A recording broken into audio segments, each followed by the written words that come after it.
저는 살면서 제일 가기 싫은 병원 중에 하나가 치과입니다. 때워도 때운 부위가 크니 치과 원장 장모님께서 목사님 이번엔 덮어 씌웁시다 그러는 겁니다. 벌써 여러 번 때워봤지요. 그래서 예약을 잡고 드디어 치과 베드에 누우니 제게는 두려움 반 걱정 반. 이미 수십 년 전에 오른쪽 어금니를 덮어 씌웠다가 이빨이 하도 간질간질하고 불편하고 늘 그 이빨을 제 마음으로는 야 이거 좀 뽑아버렸으면 좋겠다 그럴 정도로 엄청난 불편함과 고통을 느꼈기 때문이죠. 이번에는 맞은편 왼쪽 어금니가 몇 년 전부터 많이 깨져버려 떼워도 떼운 자리는 얼마 가지 않아 또 아말감으로 또 떼워야 하기를 계속 반복했었죠. 결국에 덮어 씌우고자 이렇게 씌우자고 말씀하시니 어쩔 수 없이 마취 주사를 맞고 치아를 갈고 본을 떠는 작업을 하고 돌아왔는데요. 제가 지금까지 살면서 제일 듣기 거북했던 소리가 국민학교 시절 칠판에 분필을 막 긋는 소리, 굉장히 참 거슬리고 교실 바닥에 일명 도끼다시 바닥에 주전자 뚜껑을 긋는 소리, 정말 그거 듣기 싫었고요.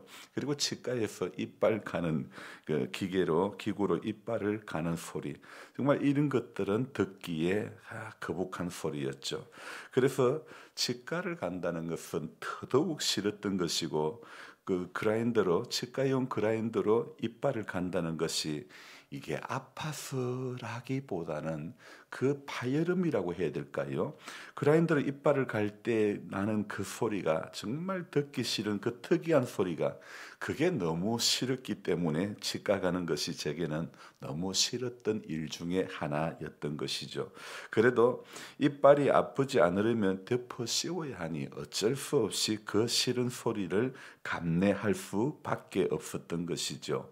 여러분, 이 구약 성경에 나오는 수많은 선지자들, 사실 그들이 하는 말들도요, 사람에게는 엄청 듣기 싫은 말에 해당되지 않겠습니까? 오늘 이사야 13장부터 23장까지 새벽에 읽었는데요. 이 13장부터 23장에는요.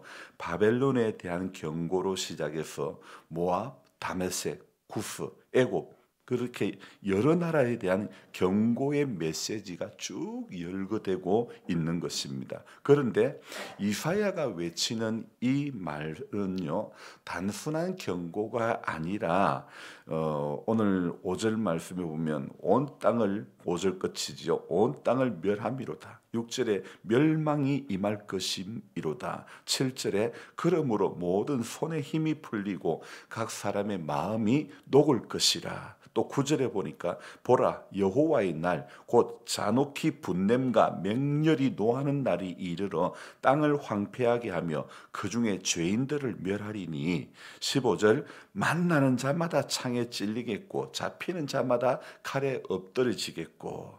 자, 여러분, 이게 바벨론에게 경고하며 메시지를 내시는 하나님께서는 오늘 3절의 말씀 보니까 내가 거룩하게 구별한 자들에게 명령하고 나의 위엄을 기뻐하는 용사들을 불러. 그러니까 이 3절 말씀처럼 하나님께서 소집하는 용사들에 의해서 처참하게 파괴되고 말 것임을 말씀하고 있는 것입니다. 또 이 용사들은 메대와 바사 이런 연합군을 가리키는 것인데, 이 전쟁에서 하나님께서는 전쟁의 실질적인 주체가 되신다는 사실을 잘 보여주고 있지요. 하나님은 역사를 주관하시는 분이시며 여호와의 날에 하나님의 심판이 바벨론에게 임하게 될 것임을 말씀하고 있습니다. 또 바벨론뿐만 아니죠. 이후에 등장하는 다른 나라, 앞에서 말씀드린 모압, 다메섹, 구스,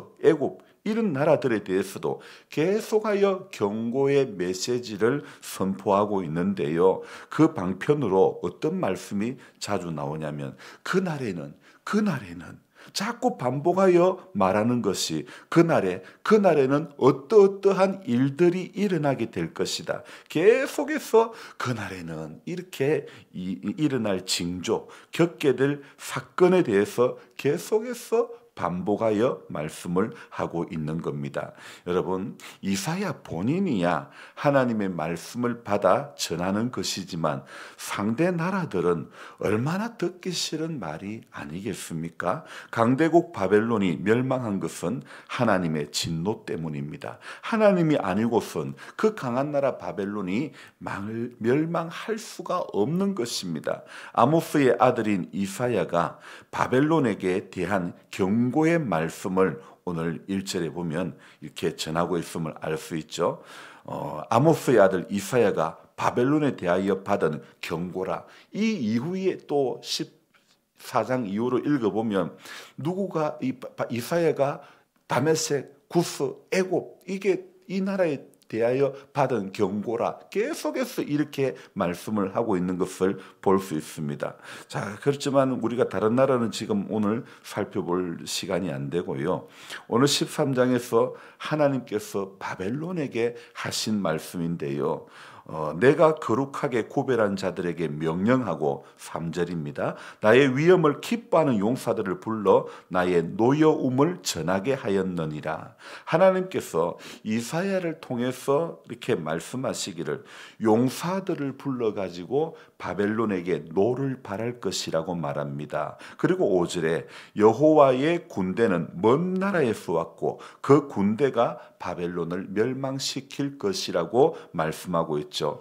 하나님께서는요, 바벨론을 멸하시기 위해서 이스라엘을 사용하시는 것이 아니라 먼 나라를 이용하시죠. 하나님께서는 이름 없는 먼 나라 사람들을 일으키셔서 바벨론을 멸망시키시고 이스라엘을 구원시키는 것입니다. 그래서 하나님께서는 저와 여러분 같이 이 봉화에서 우리 보잘것없는 이름 없는 우리 한 사람 한 사람을 세워가지고 우리 성도의 가정을 믿음의 가정으로 또 복된 가정으로 또 우리가 섬기는 교회를 하나님께서 또 하나님의 이야기를 저와 여러분들 부족한 것밖에 없을지라도 우리가 믿음으로 나아갈 때에 하나님은 우리들의 이야기가 저와 여러분들의 삶을 통해서 또 전해지게 만들어 가시는 줄로 믿습니다. 그래서 우리는 하나님의 백성이며 하나님의 군대라는 인식을 늘 가지고 살아야 되는 것입니다.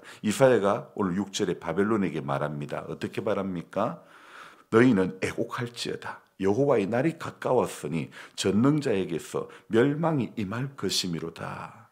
애곡하라, 즉 슬피 울라고 말하죠. 그런데 바벨론 편에서 한번 생각을 해봅시다. 바벨론에게 애곡하라고 하는데 바벨론이 애곡할 형편입니까?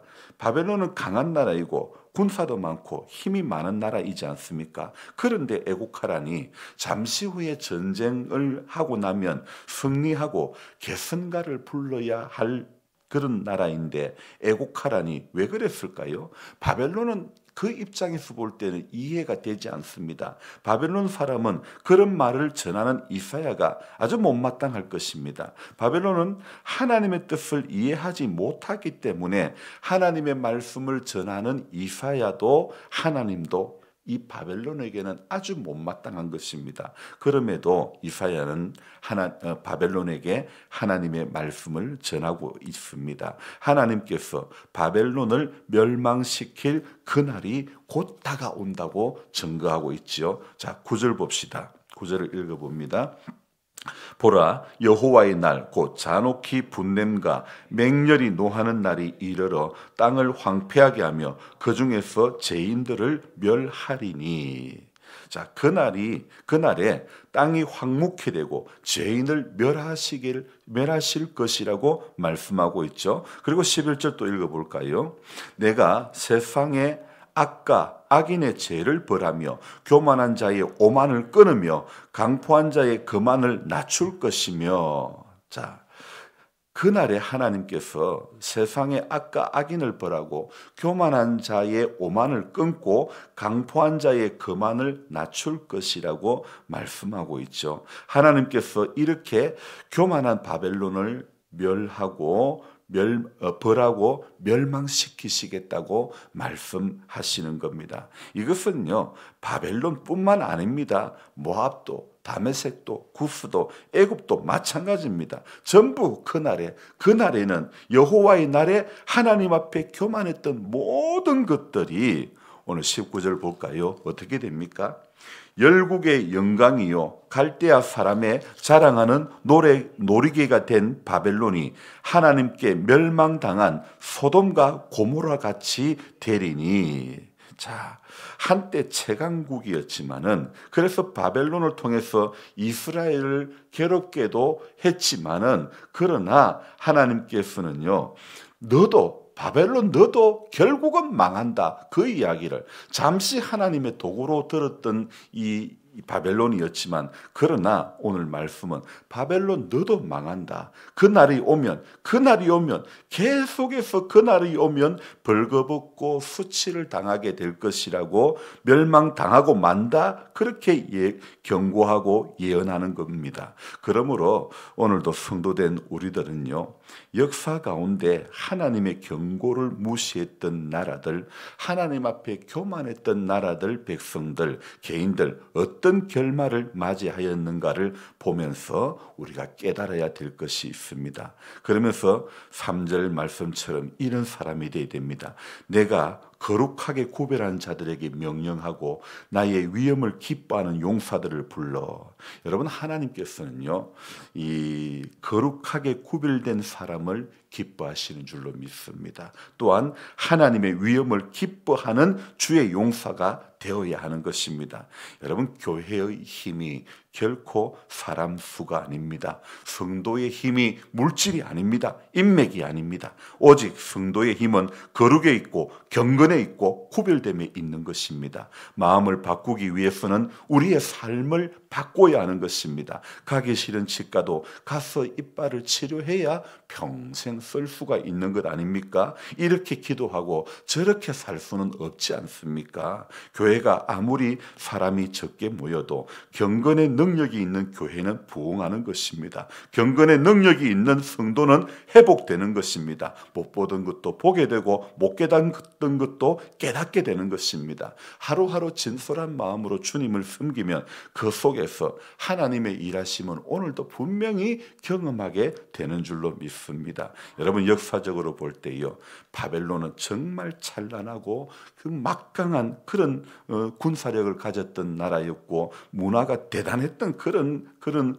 나라였지 않습니까? 대단했던 그런 나라였지만 하지만 이것이 곧 교만으로 제약으로 이어졌음을 우리는 똑똑히 보았습니다. 다른 나라들을 무참히 짓밟고 의기양양하며 자기 힘으로 모든 것을 이룰 수 있다는 생각에 사로잡혔던 바벨론. 그러나 하나님은 반드시 이도 심판하시겠다 말씀하십니다. 그래서 아무리 세상에서 강한 힘과 명예가 있을지라도 하나님의 심판 앞에서는 전부 어때요? 무용지물이라는 것입니다. 그래서 그렇다면 오늘 우리가 진정으로 추구해야 할 것이 무엇이겠습니까? 우리의 마음의 중심이 오늘도 어디를 향해 가야 하겠습니까? 역사의 주관자, 온 열방을 다스리고 심판하시는 그 하나님만 의지하며 오늘도 하늘의 신령한 복과 하늘의 그 은총을 따라 살아가는 그런 삶을 우리가 살아가야 될 줄로 믿습니다. 오늘은 제가 새벽에 시작할 때 찬송을 참 잘 안 불렀던, 그동안 안 불렀던 부름받아 낯선 이 몸, 이 찬송을 불렀는데요. 사실 한국 교회는 이 30년 전에 이 찬송을 정말 주제곡처럼 불렀던 그런 곡 아닙니까? 그런데 지금 우리는 어떻습니까? 아골골짝 빈들에도 복음 들고 가오리다. 골라가겠다. 복음 들고 가겠다는 것이 아니라 힘들고 어려운 데 예전에 우리가 전부 다 아골골짝 빈들에도 가겠다고 했지만 지금은 골라서 가겠다. 그런 모습 아닙니까? 소돔 같은 거리에도 사랑 안고 찾아가서가 아니라 내 마음에 드는 사람, 내 마음에 맞는 사람, 내가 살기 좋은 곳, 그런 곳에만 찾아가겠다는 것, 그게 오늘 우리의 모습 아닙니까? 종의 몸에 지닌 것도 아낌없이 드리리다. 정말 30년 전의 고백은 우리의 고백이 맞습니다. 하지만 종의 몸에 지닌 것도 아낌없이 드리는 것이 아니라 아끼고 모아서 자식에게 주고 그런 어떤 것이 우리들의 모습 아닙니까? 정말 주의 나라와 영광 위해서 하나님께서 이 작은 몸과 우리 아무 보잘것없지만은 하나님 나라를 세워가는데 우리의 손길들이 쓰여진다면 하나님은 우리가 이 땅에서 써가는 삶의 이야기들을 통해 가지고 주님의 복음이 또 우리가 참 우리를 도구로 들어서서 사용하시려는 하나님의 손길에 저와 여러분들이 붙들린 바 되어 가지고 하나님 앞에 진솔한 마음으로 살아가면 우리 하나님께서 우리가 부족해도 하나님은 저와 여러분들을 들어서 아름다운 이야기를 써가게 해 주실 줄로 믿습니다. 기도하겠습니다. 하나님 아버지 고맙고 감사를 드립니다.